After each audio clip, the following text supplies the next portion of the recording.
एक महापुरुष का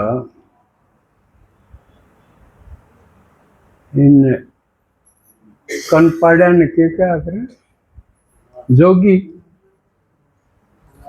और सबसे मशहूर कौन आया है? गोरखनाथ। गोरख जयंती थी। यो जो योग बाबा ने सिखाया है यो पूरे कल्प अपना दे रहे लोग। शिव जी ने तो भूल गए, योग ने नहीं छोड़ पाए। चाहे कोई सा पंथ हो योग जरूर पाओगे। और शब्द गणा यो गोरख, आजकल तो एक गोरख पंथ का अपना तो सीएम भी है। यूपी का सीएम है वो कनपड़ा है, गोरख पंथ का है। गोरखपुर जो डेरा है उसका महंत है। और इसके साथ साथ आपने देखा होगा भारत की जो फौज है उसमें सबसे बढ़िया फौज कौन सी है? Regiment Gorkha regiment. रेजिमेंट और भी बहुत है, राजपूत रेजिमेंट है, जाट रेजिमेंट है, और भी हैं, लेकिन गोरखा रेजिमेंट भी है। इसका मतलब इसका नाम भी गोरख पे आया। और नेपाल में तो गोरख पंथ का जो उनकी करेंसी है उस पर चिन्ह भी इस पंथ का है, नाथ पंथ का। इसको नाथ पंथ बोले। इसका अगर नाथ लाग है मच्छिंद्र नाथ, गोरखनाथ और भी गणे हुए। 84 सिद्ध नाथ हुए हैं और 9 नाथ नवनाथ बोले। तो इसमें क्यों लिया मैंने आज?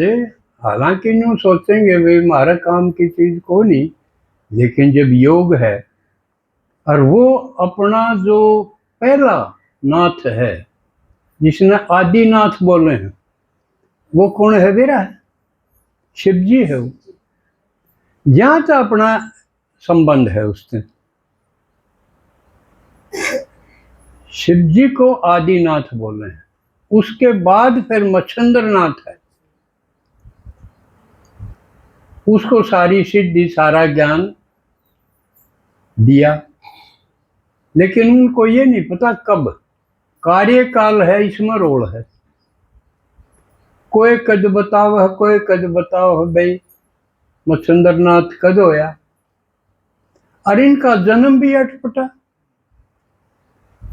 सीधा न्यू नहीं दिखाया माँ के गर्भ से पैदा हुए। ना गोरख ना मच्छिंद्र।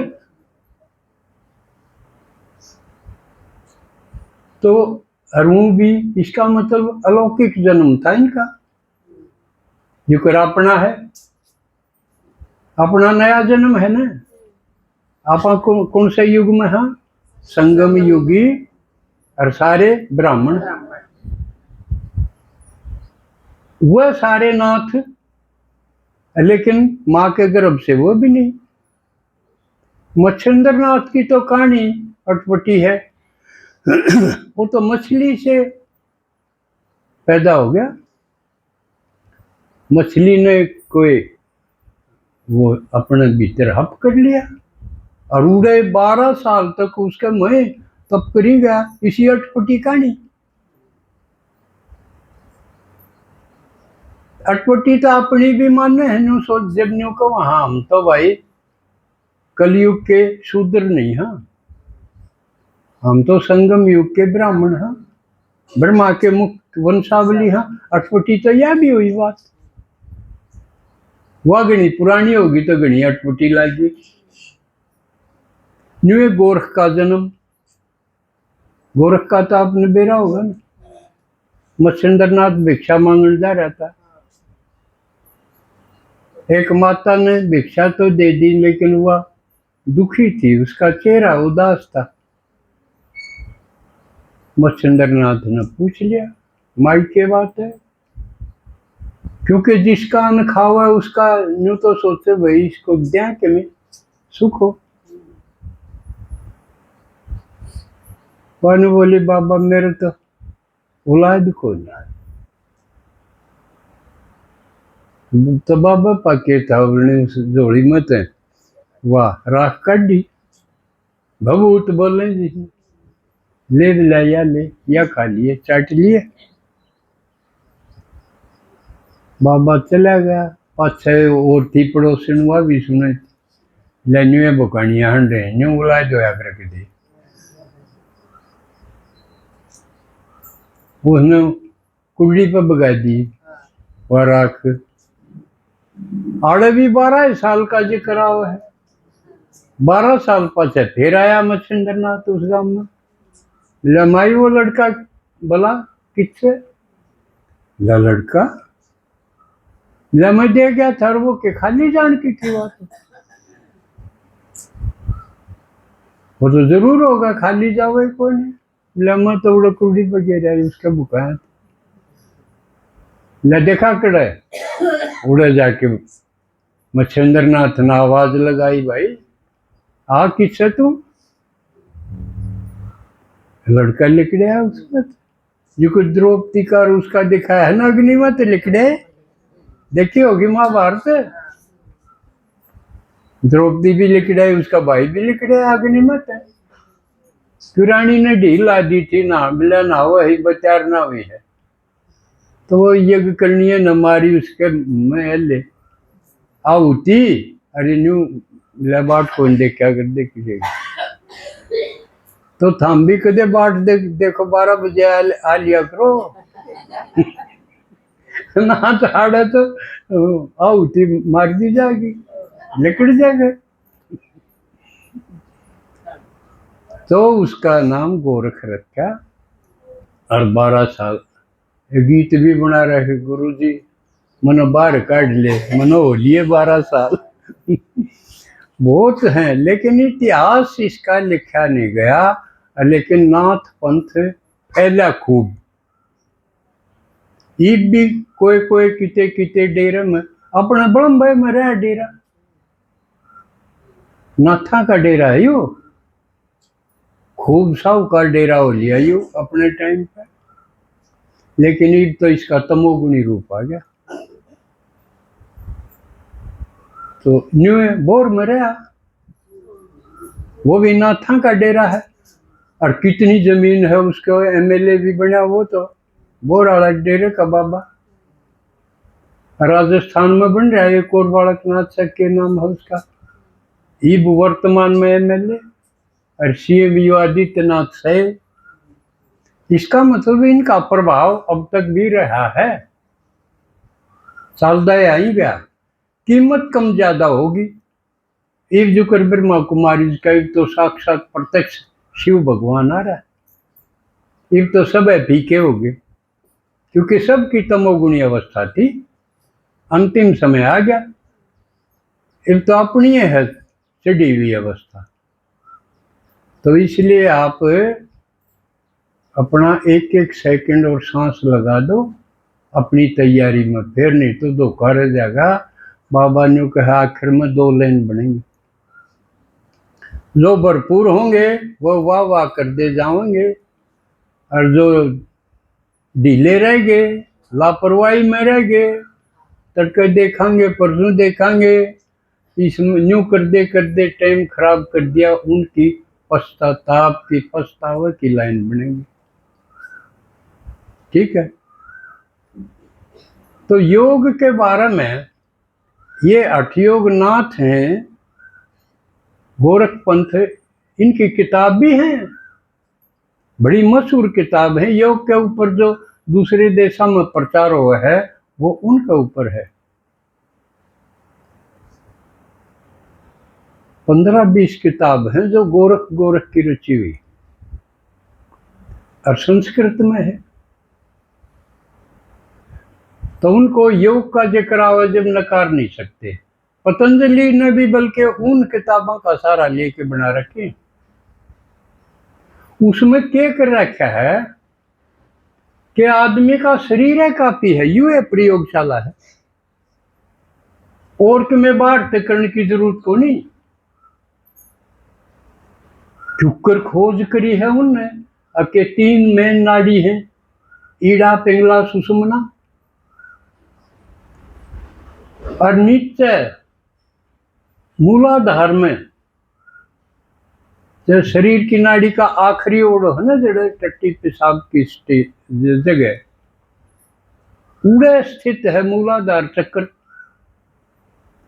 और उसमें गणेश का वासा दिखाया, और उसमें त्रिकोण किस्म के ये आर्टिकल जो कि ज्योमेट्रीय नक्शे हैं, और उनमें रंग अलग। कमाल की चीज खोज ली, ये हठियों की क्रिया है। अब शरीर है काफी बार थे और कि में सामान लाने की जरूरत को नहीं। मूलाधार से शुरू करो, और जो कुंडलिनी शक्ति है वह सोई पड़ी है, उसको जागृत करना इन्होंने किया। और मूलाधार से वो जागृत होके फिर स्वादिष्टान दूसरा चक्र आ गया, मणिपुर तीसरा आ गया, पेट तई के 3 चक्र ये नाभि तक आ गए। ये बड़ी वंडरफुल खेल है यो, और ये नाथापा है। तो यहां तक जो आगे, यहां तक तो पशुता जैसी श्रेणी थी। एक शुद्धिकरण बताया, फिर सबसे पहले शरीर की शुद्धि करो, मल रुक रहा हो उसका विसर्जन करो, रेचन करो, उससे फिर आगे चलेगा हृदय चक्कर पे। उड़त ये जो आजकल के संत हैं उनने उड़त उठाया, उन योग नाम दिया सूरत शब्द योग। आपने नाम लिए हो किसी गुरु का, तो उसमें भी योग है, वो सूरत शब्द योग को आवे। हृदय चक्कर से आगे फिर कंठ चक्र आओगा। इसका मतलब बूढ़ा फिर हम सेवा के लायक बन जावांगे तो हमारी वाणी किसी होनी चाहिए। वाणी शुद्ध हो जाएगी, आपकी प्रखर हो जाएगी। तो उस वक्त बाबा जी जो कव है ना कि वाणी मीठी भी होनी चाहिए, ऊंची भी नहीं होनी चाहिए, धीरे बोलो, मीठा बोलो, थोड़ा बोलो, समझे। जब सेवा करनी होगी तो ये बोला, खाम खाम की चक चक में नहीं बोलेगा, फिर वो जो कंठ चक्कर तक आ जाएगा। बेखरी बेखरी वाणी बोली जा है वह। और ये भी पवित्रता की भी युगराज बाबा ने बहुत मुरली में कही। एक ब्रह्मचर्य ही नहीं है पवित्रता, हर विकार से रहित निर्विकार हो, वह है पवित्रता। मान लिया आप ब्रह्मचारी तो रह गए, लेकिन आपकी बोल में खराश है, पीड़ादायक है, चुभन की बात है, आवेश है, आवेग है, ये भी अपवित्रता है। और उनको शीतल करे, आप ही शीतल होए, ऐसी वाणी होनी चाहिए, वो निर्विकार वाणी है। इसी प्रकार लोभ का है, माड़ी सी भी बाबा ने पीछे मुरली में बताया था ना, कई वो भंडारा में कि मैं बने हटाया ले न चाक ले, ये भी अपवित्रता है। यज्ञ की कोई चीज बिना पूछे ठाके खानी अशुद्धि है, अपवित्रता है। इसी प्रकार अगर आपका मोह है किते बाप के सिवा और किसी में, पोतरे धोतरे और चाहे किसी में भी हो, किसी ढंग से भी हो, ये भी अपवित्रता है। तो निर्विकारी जीवन होना वो है पूरी पवित्रता। तो आगे बाबा ने कहा से कंठ चक्र के बाद, एक बार फिर चक्रा पर आऊं हूं, कंठ चक्र के बाद फिर आवा है आज्ञा चक्र। बिरकुटी जिसने बाबा कहाड़ा आत्मा का निवास। लेकिन योगिया में जो नाथर ये योगी थे, ये जिन पहले जोगी कहा कर दे, बाद में योगी कहने लगे शुद्ध अक्षर। ये बीमार को नहीं होते। इन इस चक्कर के द्वारा यात्रा में जो करया, इसका इतना शुद्धिकरण हो गया कि बीमारी खत्म। हठ योग की, अरे आपने कुंभ में देखा होगा हठ योगी कितने आए थे, कितनी कठिन कठिन काम कर रहे थे ये। कोई तो हाथ में ऊपर न करी जाए, तलान करे को नहीं, कोई एक टांग पर खड़ा रहे, कोई बैठे को नहीं, लेटे को नहीं, खड़ा ही नहीं जा। और भी गांव गांव में देखे होंगे आपने पंचधूनी, जेठ के महीने में सुगर जा आगे बाढ़ के बैठ जाए, अड़े कूलर और एसी और सारे लाई भी गर्मी नहीं जा। तो ये प्रयोगी भी रहे हैं, योगी तो हुए लेकिन प्रयोगी भी। तो इसलिए ये आज मैंने इसलिए सुनाया कि ये, क्योंकि अपनी क्लास तो बाहर भी जाएगी, किसी ने खोज करनी हो मच्छेंद्र और इनके ऊपर, तो वो खोज कर सके, एक आइडिया सा दिया है। क्योंकि लागे है मैंने भी एक आध जन्म मेरा भी इनमें होया दिखा है, जब मैंने इसका आकर्षण है। अच्छा समय हो गया। ओम शांति।